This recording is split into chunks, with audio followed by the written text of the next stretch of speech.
মা ছেলেকে বলছে, একটু খেয়ে নে, 2 দিন ধরে তো তুই কিছুই খাসনি।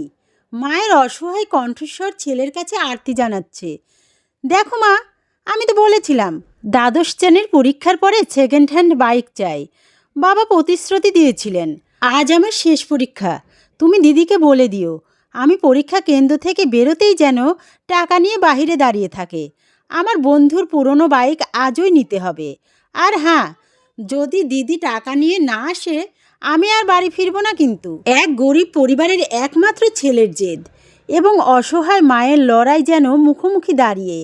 বাবা, তোর বাইক কিনে দিতে চেয়েছিল, কিন্তু মাসখানেক আগে একটা দুর্ঘটনায়। মা কথা শেষ করার আগেই ছেলে বলে ওঠে, আমি কিছু জানি না, আমার বাইক চাই চাই। এ কথা বলে মোহন তার মা বাবাকে অভাবের গভীরে ফেলে রেখে বাড়ি ছেড়ে বেরিয়ে যায়। দ্বাদশ শ্রেণীর পরীক্ষার পর ভাগবত স্যার একটি অনন্য পরীক্ষা নিতেন। তার বিষয় ছিল গণিত, তবে ছাত্রদের জীবনের গণিতও শেখাতেন। এই বছরের পরীক্ষার বিষয় ছিল আমার পারিবারিক ভূমিকা।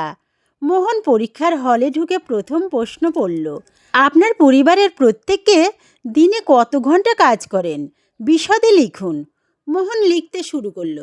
বাবা সকাল 6টা থেকে অটো নিয়ে বের হন এবং রাত 9টায় ফেরেন। ফ্র্যাকচারের পরও তিনি কাজ চালিয়ে যাচ্ছেন, মোট 15 ঘন্টা। মা ভোর 4টায় উঠে বাবার টিফিন তৈরি করেন, পরে সেলাইয়ের কাজ করেন। রাতের খাবারের পর বাড়ির সবাই ঘুমিয়ে গেলে তিনি শুতে যান, প্রায় 16 ঘন্টা। দিদি সকালে কলেজে যায়, বিকেলে পার্ট টাইম কাজ করে, রাতে মাকে সাহায্য করে, প্রায় 12 থেকে 13 ঘন্টা।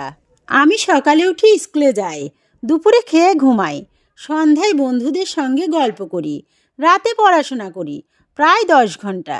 এই উত্তর লিখতে গিয়ে মোহন বুঝতে পারল তার কাজে অন্যদের তুলনায় অবদান খুব কম।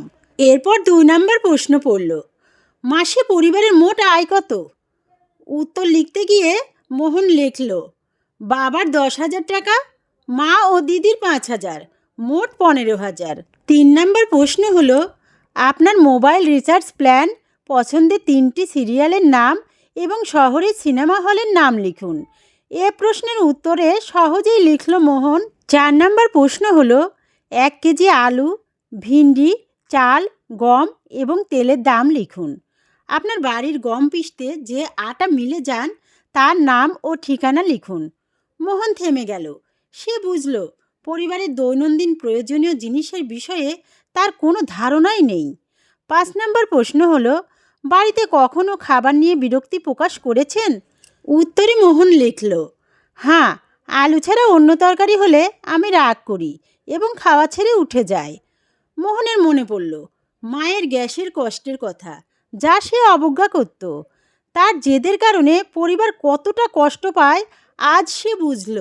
6 নম্বর প্রশ্ন হলো, আপনার পরিবারের প্রতি আপনার সর্বশেষ জেদের কথা লিখুন। মোহন উত্তর লিখল, বাইক কেনার জন্য আমি 2 দিন খাওয়া বন্ধ করেছি, বলেছি টাকা না দিলে বাড়ি ফিরব না।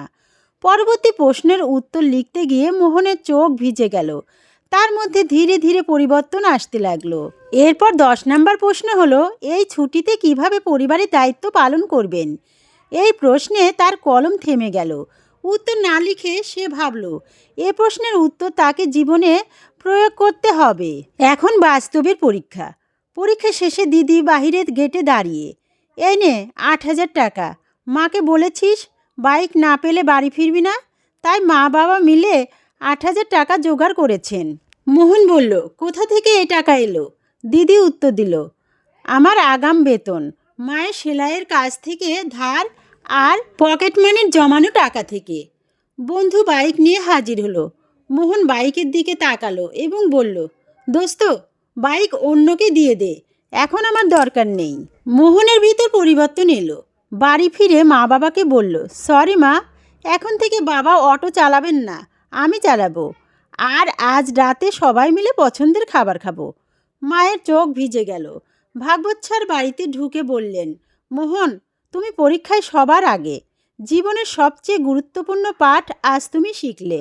মোহন বলল, স্যার, এই পাঠ সারা জীবন মনে রাখব। এই গল্প জীবনের গুরুত্বপূর্ণ মূল্যবোধ বোঝায়। ছেলেমেয়েদের এই গল্প পড়ার সুযোগ দিন, কারণ এটি তাদের জীবনের দায়িত্ব ও সম্পর্কের গুরুত্ব শিখতে সাহায্য করবে।